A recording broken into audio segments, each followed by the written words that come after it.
Hi, I'm Amanda Morgan from NotJustCute.com, and this is First Friday Q&A. You sent in some great questions, and I want to be able to get to as many as I can, so I'm going to jump right in. The first one comes from Nancy, and she's concerned with her daughter, who's almost 5 years old. She says that the teacher says she's not being obedient at school, she's not completing her classwork, that she instead is playing and talking with her friends or thinking. And so the teacher moved her closer to her, but still the same. She's not getting done with her work, and she's talking to her friends and thinking. So Nancy, my first thought is that Leah sounds like a very normal, not quite 5-year-old. Extended periods of time at seat work is not going to work very well for her. She's active and sociable. She wants to talk and think and play, and that's very normal for her age. I think Leah would do better in a play-based situation that would be more developmentally appropriate for her. So if that's an option for you to be able to find another program that is play-based and doesn't have extended periods of seat work or extended periods of time where she's expected to sit in one place and simply receive information. If she can be more active and in a play-based situation, I think Leah is going to do better. So if you can find a different situation, I think that's going to fit better for her. If that's not an option, maybe meet with her teacher and talk about ways that she might be able to incorporate more activity and play into what she's trying to teach. So good luck with that, Nancy. I hope that's helpful for you. Now, Tina's question is a bit similar.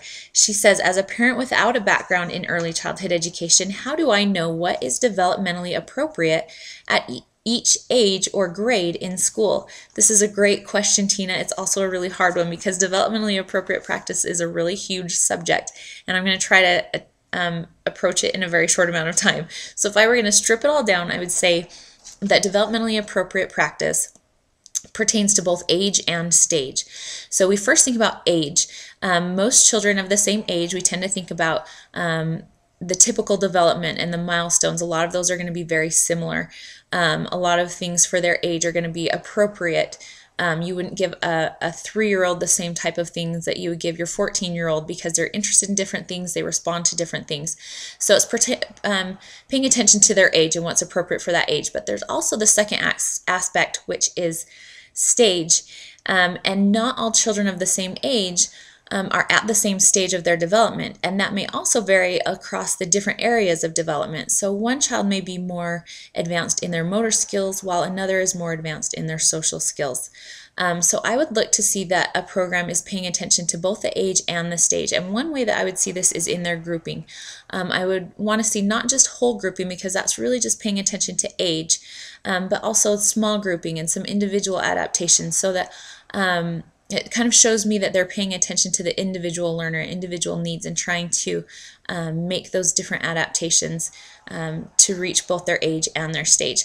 I would also look to see that they recognize the different areas of development and the way that they play together. So they wouldn't be focused strictly on academic or cognitive aspects, but that they would look at physical and social and emotional aspects and encouraging those different areas of development and also incorporating them together, because children learn better through those connections and through different avenues and different approaches to learning. Specifically for young children, I would look for an understanding of the way that young children learn. And so I would want to see that they were more active and hands-on and experiential and not strictly symbolic. So if you think of symbols like your numbers, your letters, it's good to learn those, but they need to learn those within a context of meaning. So it's going to be more hands-on and explorative to make the connection between the abstract and the concrete experience, because that's what's developmentally appropriate at that age. That's how they learn.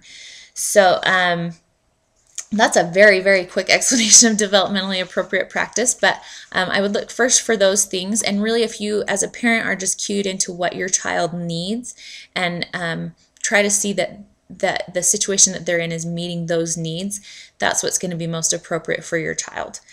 The next question comes from Kim, and she is a preschool teacher in a large preschool center. And her first question, she has two. The first one is about the use of food in the early childhood setting. She says the idea is that with places where food is scarce, even in today's world, it's irresponsible for us to waste food in sensory tables and in art projects. What's your take on this? So my first thought, I think this is kind of something you have to come to terms with personally and create your own personal philosophy with. So here's mine. I don't think it's possible, and I don't even think that it's wise to try to cut out food altogether in a classroom setting. I think, first of all, it's more natural, and so I think it's safer to have, say, your Play-Doh that's made, I prefer to have it homemade. I know what goes into it rather than a concoction that I just pick up at the store that I don't know what it contains. So I would rather that their Play-Doh and their finger paints and these things, if I can make it with food stuff, so your flour and your cornstarch, all of these things are actually food. And so even if you go to buy something from the store, it may contain food items as well. You just don't know. So I don't think, first of all, that you really can, and I don't think that you should. I think children should have experiences with natural things. I don't want everything that they touch and interact with in the classroom to be something that's been created in a factory or created from different materials. I want them to get some hands-on experience with some raw materials as well. So I think it's good for their development as well. Now, that said, we don't want to be wasteful. You do want to be sensitive, because in areas of the world and even in your own neighborhoods and in your own programs, there are children who don't have enough food. So we don't want to be wasteful in our use of food. And I think there's a few ways that you can be mindful of this. One is that you can repurpose it. So obviously you're not just going to use the beans in your sensory table and then throw them out. You want to put them in to a storage container and reuse them again. And in your situation, Kim, where you teach with a lot of other teachers, you might have a closet that's dedicated to these materials, and when you're done using the pasta from something, then you put it in a container, you put it in there, and another teacher may use it the next week. So you're making sure you're not wasteful by kind of pooling these resources and using them throughout your center. Another way is to repurpose things. So if you contact maybe a grocery store in your area, it might take you a while before you find the right one, but if you let them know who you are and what you do and what you need, they might be willing to give you some food items that otherwise really would be wasted. So for example, when they're opening boxes with packages of food inside, if they nick the package inside, they're usually required to get rid of that food.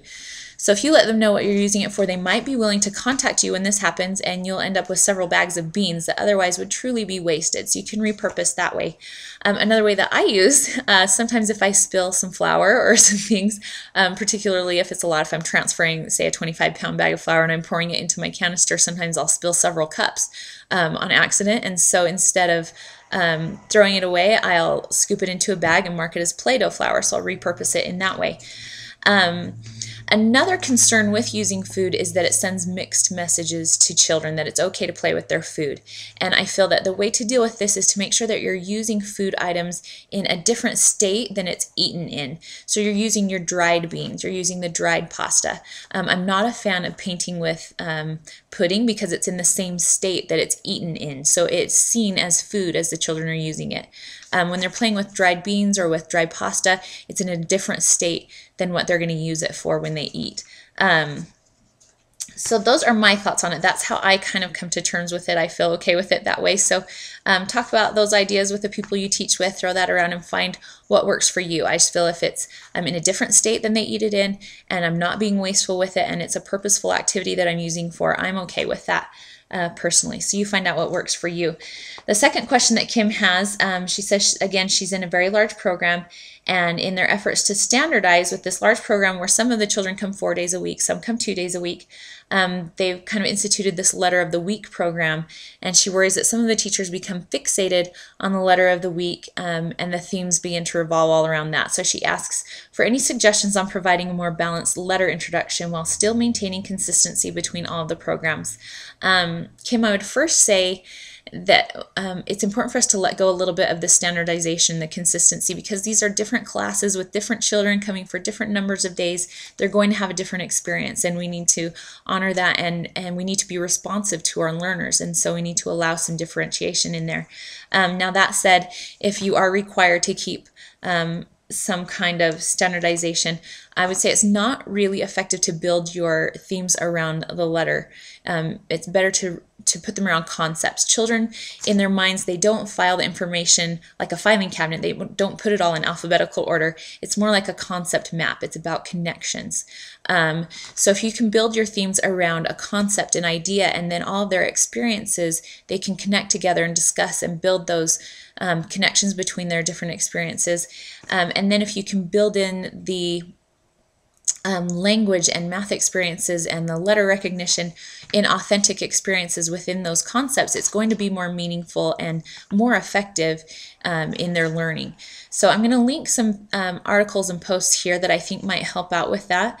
But that would just be my first suggestion, is that you use concepts for your themes and not the letter of the week, and just use other ways to introduce letters and make it more authentic and meaningful. Our next question comes from Kenzie, and she is also a preschool teacher, and she's concerned with tattletelling at preschool. She says they've gotten pretty good with their problem-solving skills. However, even if they fix the problem themselves, they still feel compelled to come and tell me. So Kenzie, I feel your pain. I've been there. Young children are going to feel that need to come and talk to you about it. And one way we can help with that is by not reinforcing their payoff. So by not intervening and getting someone in trouble, or coming to fix the whole situation, they'll cut back on that behavior when they're not getting that payoff. It sounds like you're doing a great job coaching them through the problem-solving process, so continue to do that. And when they've already done it and they come to tell you about it, commend them for what they did and recognize what a great job they did problem-solving, and let them own the situation that they've taken care of. Listen to them, talk to them about their feelings and their emotions. That's a natural thing that they need to process, and it needs to be validated. But just don't feed into it by taking charge of the situation. Let them own that, and hopefully that should help it abate just a little bit. There are some other ways you can help them to work through their emotions. Maybe give them a feelings journal where they can draw these things out, or write if they're with older children. But mostly just focus on their feelings and processing that. But if they're already taking charge of the situation, let them own that, and just commend them for doing such a good job. And hopefully it should pull back if they're not getting the payoff of you intervening. The next question comes from Jenny, and this is a pretty tricky question. I'm hoping that Jenny can get some help from you. She mentions that her 3-year-old was diagnosed with type 1 diabetes when he was 2.5, and understandably, when his blood sugar is high or low, it can affect his behaviors and make him more irritable and less cooperative, which is already challenging in a 3-year-old with or without diabetes. She mentions that she struggles sometimes with giving him consistencies when I know that he doesn't feel well because of his blood sugar level. But at the same time, I know that he needs to be taught that certain behaviors are not acceptable. Jenny, what I think might help you the most is to get away from looking at addressing his behavior as punishment. Nobody wants to punish a child for a disease. That wouldn't be fair. But if you look at this more as guiding and teaching him appropriate behaviors, using philosophies of positive guidance, I think that would help you to be more consistent, because he needs to learn appropriate behaviors and responses, whether it's caused by his diabetes or not. I'm going to send you a free link for a download for my ebook, Parenting with Positive Guidance, and I think that some of the things that I write in there and some of the tools that are included there might help you with that. But I think if you personally recognize that it might be his diabetes causing this, and you can personally recognize that as a cause and do your best to maintain that for him and keep that in balance. And help him to recognize how he feels and how to appropriately deal with it. But don't give him a pass. Don't give him that as an excuse, because I've seen kids do this where they say, oh, I hit him because I didn't get my pills today, or I'm just angry today because I haven't had my medicine, and that's why. Kids learn to use that as a crutch if they hear that too often. So you can focus on that as a cause and recognize it. But when talking to him, just focus on teaching him and guiding him and helping him to appropriately respond to any situation, whether it's caused by diabetes or not. So I'll send you that ebook, and hopefully there are some things in there that will help you out in guiding him and helping him to find appropriate behavior, and keep that message consistent, because you're teaching him and guiding him. You're not punishing him. You're just helping him to deal with the situations that he's in and the way that he's feeling. The very last question comes from Julia, and she's asking about nature study with preschoolers. And so I'm just going to ask that you guys can put in the comment section your links for nature resources, whether they're books or websites, where you found a lot of great activities for young children in nature, and I'm going to let you put that in there. Also, if you can include some links for Jenny to help her with a young child with type 1 diabetes, any resources that might be helpful for her, that would be greatly appreciated. I appreciate you guys sending in your questions. It was great to see these wonderful ideas that are going on in your individual lives, and I hope this was helpful. Please keep sending your questions to notjustcute@hotmail.com and put Q&A in the subject header, and we'll meet back here for the first Friday in April. This is Amanda Morgan from notjustcute.com. Thanks.